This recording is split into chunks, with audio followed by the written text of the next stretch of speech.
살기로 했네. 주님 뜻대로 살기로 했네. 주님 뜻대로. 제10장.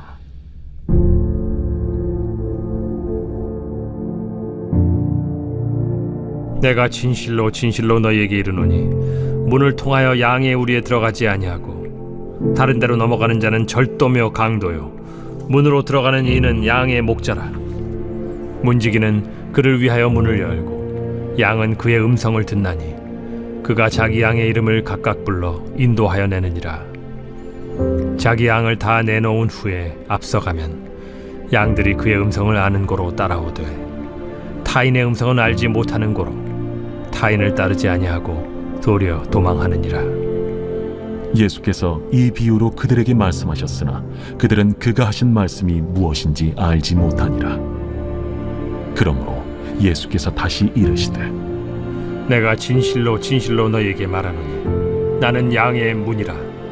나보다 먼저 온 자는 다 절도요 강도니 양들이 듣지 아니하였느니라. 내가 문이니 누구든지 나로 말미암아 들어가면 구원을 받고 또는 들어가며 나오며 꼴을 얻으리라. 도둑이 오는 것은 도둑질하고 죽이고 멸망시키려는 것뿐이요 내가 온 것은 양으로 생명을 얻게 하고 더 풍성히 얻게 하려는 것이라. 오늘 본문 바로 앞장인 요한복음 9장은 예수님께서 바리새인들과의 논쟁 중에 율법을 가장 잘 알고 지킨다고 자부하는 그들이 사실은 앞을 보지 못하는 맹인이라고 책망하시는 장면으로 끝을 맺습니다. 주님께서 바리새인들에게 그 같은 말씀을 하셨던 건 안식일의 날 때부터 맹인된 죄를 고치셨던 걸 문제 삼고 시비 걸어왔기 때문인데요. 이어서 오늘 본문에서 주님께서는 선한 목자 비유를 통해서 바리새인들이 양과 같은 백성들을 돌보는 선한 목자가 아니라 사실은 도둑이자 강도에 불과하다고 말씀하시게 됩니다. 어떤 이유에서 그들을 도둑이자 강도라고 부르셨는지 오늘 본문 1절부터 2절 말씀입니다.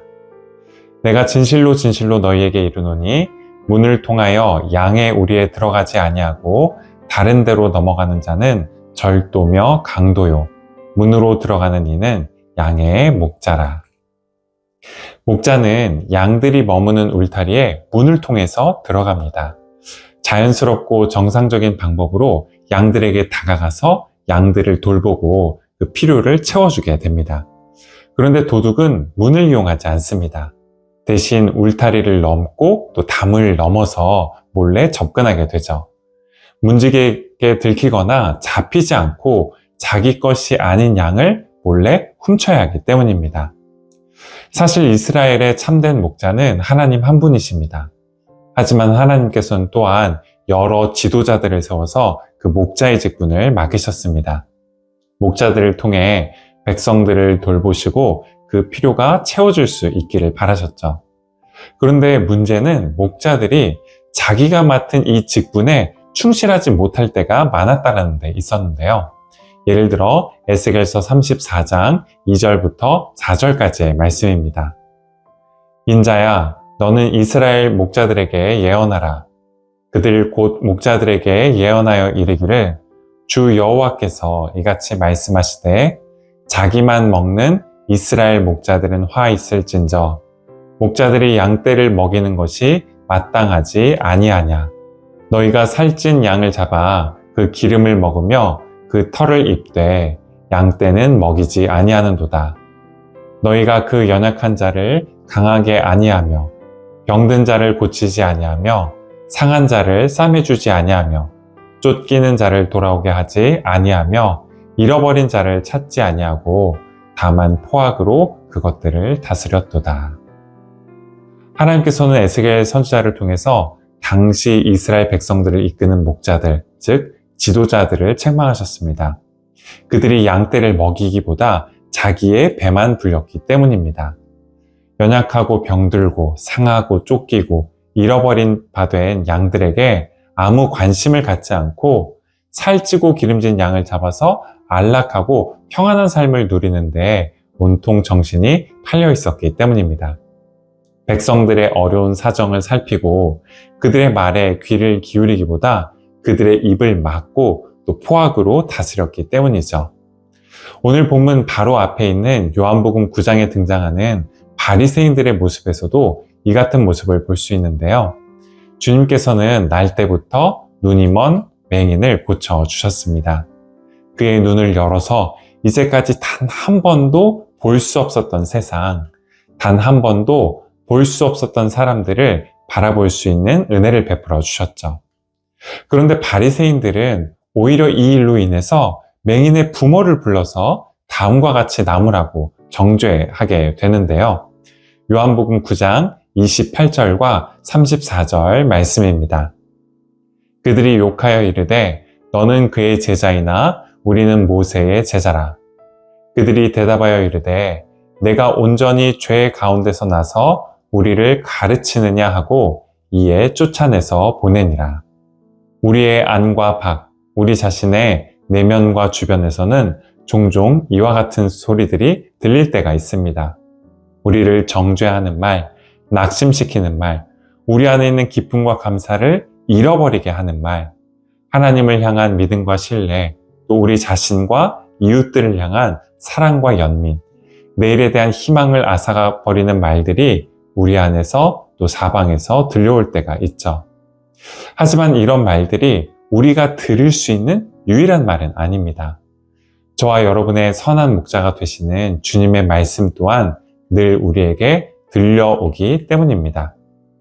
우리를 누구보다도 잘 아시고 사랑하시며 아끼시는 주님이 우리를 또한 부르고 계시기 때문이죠. 오늘 본문 3절부터 4절까지의 말씀인데요. 문지기는 그를 위하여 문을 열고 양은 그의 음성을 듣나니 그가 자기 양의 이름을 각각 불러 인도하여 내느니라. 자기 양을 다 내놓은 후에 앞서가면 양들이 그의 음성을 아는 고로 따라오되. 이기철 시인의 작은 이름 하나라도라는 시가 있습니다. 그중 다음과 같은 구절이 있는데요. 이 세상 작은 이름 하나라도 마음 끝에 닿으면 등불이 된다. 세상은 적이 아니라고, 고통도 쓰다듬으면 보석이 된다고. 나는 얼마나 오래 악보 없는 노래로 불러왔던가.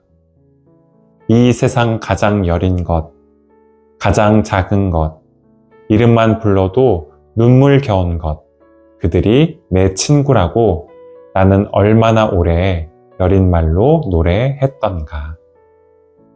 시인은 사람들이 별로 관심 갖지 않는 가장 여린 것과 가장 작은 것들의 이름을 부르고 그들을 모른 채 하고 지나칠 수 있는 낯선 사람으로 여기지 않고 자신의 친구로 삼아왔다라고 고백하고 있는데요. 선한 목자 되시는 주님 역시 이렇게 양들의 이름을 아시고 각 사람의 이름을 아시는 분이십니다. 여리거나 작은 것이라고 외면하지 않으시고 각 사람의 이름을 불러 그 삶을 인도해 주시고 책임져 주십니다.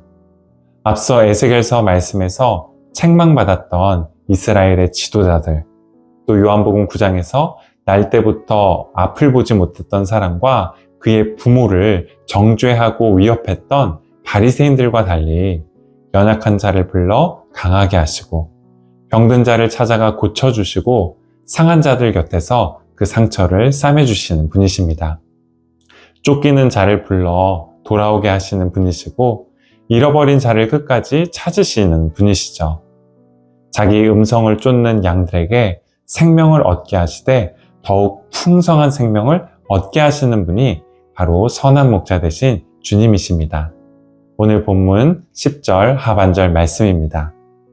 내가 온 것은 양으로 생명을 얻게 하고 더 풍성히 얻게 하려는 것이라.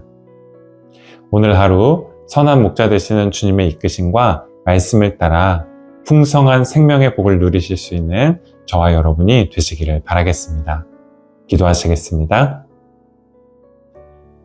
자기 유익을 구하고 자기 배를 불리기 위해 양들을 훔치고 양들을 포악하게 다스린 이들과 달리 주님께서는 양들에게 생명을 주시되 풍성한 생명을 주시는 선한 목자이십니다. 주님, 저희 안에 주님께서 두신 기쁨과 감사, 믿음과 사랑, 희망을 빼앗는 말들에 마음을 빼앗기지 않도록 주님 저희를 지켜주시고 각 사람의 이름을 아시고 선한 목자가 되시며 이 세상의 가장 여린 것과 작은 것을 돌보시기를 기뻐하시는 주님의 음성에 늘 귀 기울일 수 있는 저희가 되게 하옵소서. 예수 그리스도의 이름으로 기도드립니다. 아멘.